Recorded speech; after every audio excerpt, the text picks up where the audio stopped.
There are two very crucial lessons I wished I learned a lot earlier in life. I am not a product of my environment. My choices are.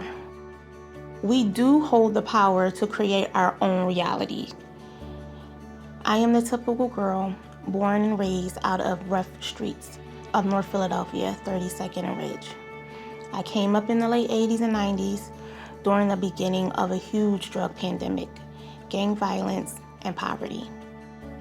I can't complain.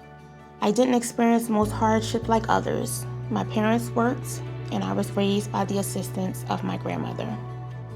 My grandmother and most of our elders taught us how to survive.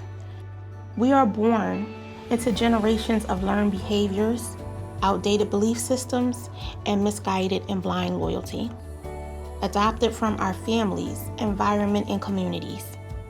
There was a lot I was taught that I shouldn't or couldn't do, which instilled fear and limiting beliefs. My journey began when I was barely out of high school. I was pregnant with my first child.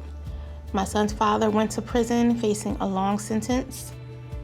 The hard facts was I was still a child with limited support and mentally and emotionally immature.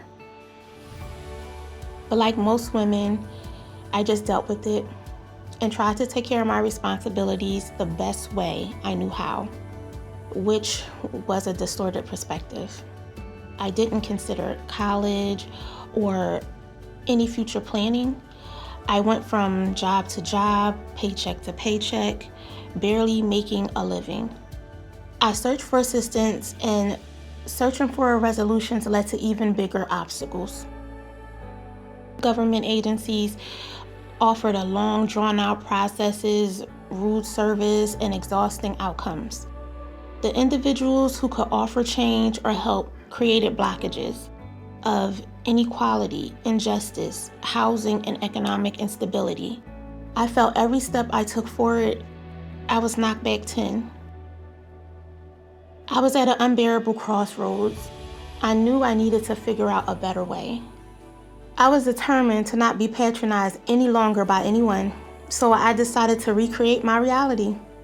I meant a path of healing, growth, maturity, and complete transformation.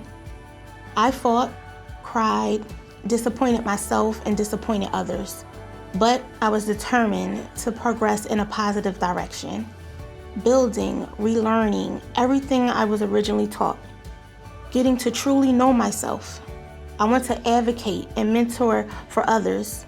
I want to pass on the knowledge on to whomever follows, seeking grace and guidance. Every woman who heals herself heals all the women who came before her and those who come after her. My story has no ending because it is just beginning. Stars always shine the brightest in the darkness. I'm embracing my light and shining for the world to see.